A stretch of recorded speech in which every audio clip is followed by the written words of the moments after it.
ka-health!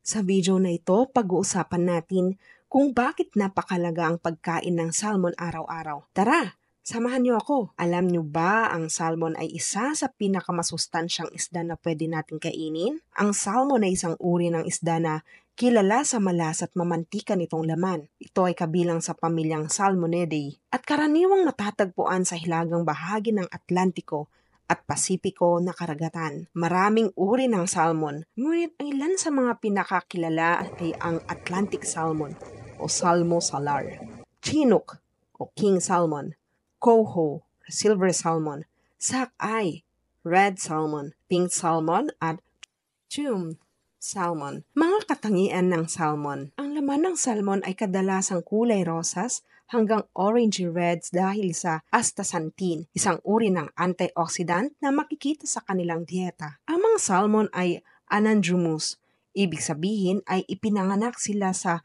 sariwang tubig, lumalaki sa dagat at bumabalik sa sariwang tubig upang mangitlog. Ang salmon ay mataas sa protina, omega-3 fatty acids at iba pang mahalagang sustansya tulad ng vitamin D, B vitamins at selenium. Ang pagkain ng salmon araw-araw ay may maraming benepisyo dahil sa masustansyang taglay nito. Mayaman sa omega-3 fatty acids.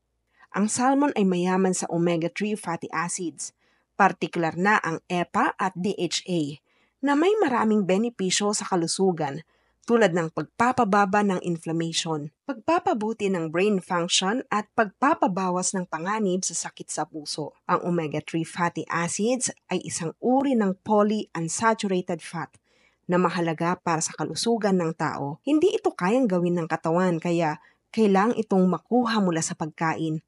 May tatlong pangunahing uri ng omega-3 fatty acids. Una, ALA. Karaniwang matatagpuan sa mga halaman tulad ng flaxseed, chia seeds, and walnuts. EPA, matatagpuan sa mga isda tulad ng salmon, mackerel, at sardinas. DHA, matatagpuan din sa mga isda at iba pang seafood kasama ng EPA. Ang omega-3 ay tumutulong sa pagpapababa ng triglycerides, pagtaas ng good HDL cholesterol, at nagpapabuti ng blood vessel function. Ang salmon ay nagbibigay ng high-quality protein na mahalaga para sa muscle at repair.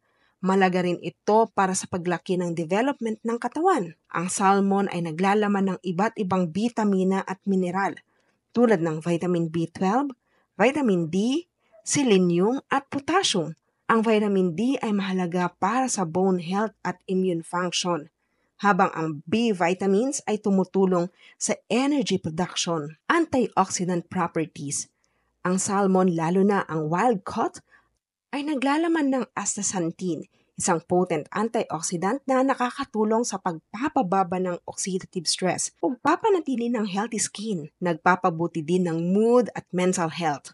Ang omega-3 fatty acids sa salmon ay nauugnay sa pagpapabuti ng mood at pagpabawas ng sintomas ng depression at anxiety. Sinusuportahan ang heart health. Ang regular na pagkain ng salmon ay maaring magpababa ng blood pressure, bawasan ang triglycerides, at bawasan ang panganib ng heart disease. Ang salmon ay maaaring ihanda sa maraming paraan, kabilang ang grilling, baking, pan-searing, smoking, poaching, sushi. Sana may natutunan kayo sa video na ito. Tandaan, ang salmon ay hindi lang masarap, kundi punong-puno rin ng sustansya. Kaya't huwag kalimutang isama ito sa inyong pang-araw-araw na dieta. Hanggang sa muli, mga ka-health, huwag kalimutang mag-like, mag-subscribe at i-share ang video na ito. Bye!